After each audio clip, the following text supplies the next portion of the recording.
Bienvenue sur Africa 24 dans cette nouvelle édition du QG News. Voici les titres de l'actualité. Au Mali, la situation sécuritaire reste précaire malgré l'intensification des efforts dans la lutte contre les insurgés. Nous verrons que les récents affrontements entre groupes armés préoccupent les autorités. Les ressortissants de certains pays d'Afrique de l'Ouest demandent plus de droits en Angola. Les politiques migratoires mises en place par les autorités entretiennent en effet un climat de crainte pour les nouveaux arrivants.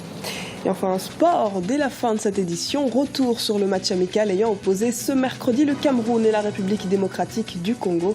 Un match d'une grande importance pour les staffs techniques qui détectent et corrigent les dernières imperfections avant le début de la CAN prévue en Guinée équatoriale à partir du 17 janvier prochain. À la veille de la reprise des négociations d'Alger, les attaques se multiplient au Nord Mali. Pour un retour au calme, le gouvernement malien appelle à mettre l'accent sur le dialogue, d'autant que les violences des djihadistes dans cette zone favorisent l'insécurité sociale. Les autorités ainsi que les Nations Unies s'engagent à intensifier leurs efforts, comme nous l'explique Christelle Dayabaya. Au Mali, la situation sécuritaire reste précaire malgré l'intensification des efforts dans la lutte contre les insurgés. Les récents affrontements entre groupes armés au nord Mali préoccupent les autorités du pays. En début de cette semaine, 11 soldats de l'armée malienne ont été tués dans une attaque près de la frontière avec la Mauritanie. Pour un retour au calme, le gouvernement appelle à mettre l'accent sur le dialogue, surtout à la veille des négociations d'Alger. C'est sans doute les derniers 100 pas qui nous restent, les 100 mètres pour parler comme les sprinters, qui nous restent pour arriver à un accord, mais ce n'est pas acquis.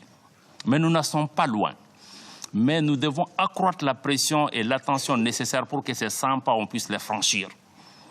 Vraiment de façon très efficace, mais de façon tout à fait responsable avec tout le monde autour de la table. Face à cette situation instable, la mission des Nations Unies promet de mener une lutte contre les terroristes. Des dispositions sont déjà prises afin de faire face à la menace terroriste dans le Nord Mali.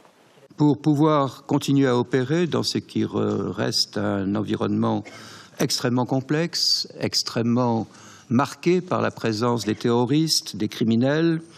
Nous avons continué à développer des plans ambitieux à la fois de construction, mais aussi d'action contre les mines et les explosifs.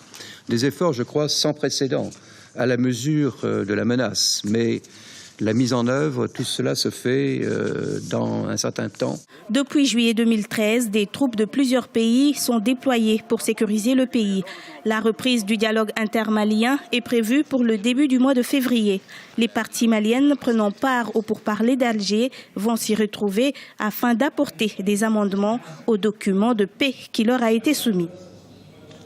Début de campagne électorale au Nigeria, le premier meeting du président sortant Goodluck Jonathan, candidat à sa réélection mi-février, a eu lieu ce jeudi à Lagos, fief de l'opposition. La campagne débute dans un climat politique difficile, notamment avec la montée en puissance de l'insécurité et les exactions de Boko Haram dans le nord. S'ajoute à cela un contexte difficile pour la première économie d'Afrique. Parmi les promesses de campagne, la lutte contre la corruption qui gangrène l'économie et l'administration. Voilà maintenant plusieurs jours qu'une opération commando est en cours à Luanda, la capitale angolaise. Les forces de l'ordre procèdent quasi quotidiennement à des rafles massives d'étrangers en situation irrégulière. Des opérations où les méthodes sont parfois radicales. Beaucoup dénoncent des actes de torture récurrents. Les explications d'Ibra Khadindiaï. Le sort des immigrés en Angola inquiète. Pourtant, nous ne sommes pas à Lampedusa, en Italie ou à Melilla, en Espagne. Nous sommes ici, en Angola, en terre africaine. De nombreux Africains surfent sur la croissance économique pour profiter de l'Eldorado angolais. Cependant, l'accueil de ces frères africains est loin d'être basé sur les valeurs de solidarité qui caractérisent tant le berceau de l'humanité. Les politiques migratoires mises en place par les autorités entretiennent un climat de crainte pour les nouveaux arrivants. Ce qu'il faut relever de ce phénomène abominable qui prend de plus en plus d'ampleur en Angola, c'est que la situation des immigrés n'est pas toujours parfaitement bien encadrée. Il y a une législation qui existe en Angola qui permet une immigration contrôlée, une immigration légale. Et la plupart des gens qui sont détenus sont de l'immigration illégale. Ce qu'on peut déplorer dans cette situation, c'est le traitement qui est réservé aux prisonniers. Les organisations africaines de défense des droits de l'homme dénoncent le traitement jugé inhumain réservé aux immigrés dans le pays. Elles lancent un appel aux autorités angolaises pour le respect de la vie des étrangers. L'État angolais a toute la responsabilité et tout le droit de contrôler qui rentre dans son pays et d'y accorder un droit de vie sur son territoire ou de le refuser.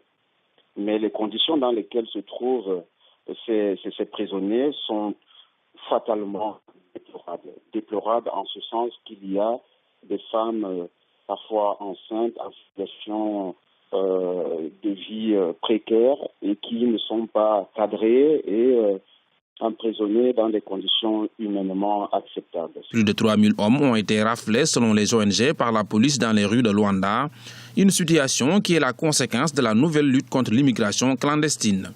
Les associations des droits de l'homme lancent également un signal d'alarme à l'Union africaine pour l'inviter à assurer le respect des droits humains et du droit international dans la conduite des politiques migratoires de ses États membres. La lutte contre le virus Ebola sera au cœur des priorités de cette nouvelle année.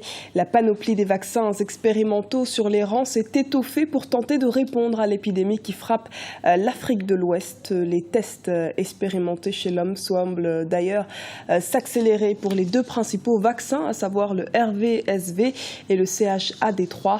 D'autres sont envisagés en Afrique et des centaines de milliers de doses vaccinales sont prévues pour l'Afrique de l'Ouest d'ici la fin du premier semestre 2015 selon l'OMS.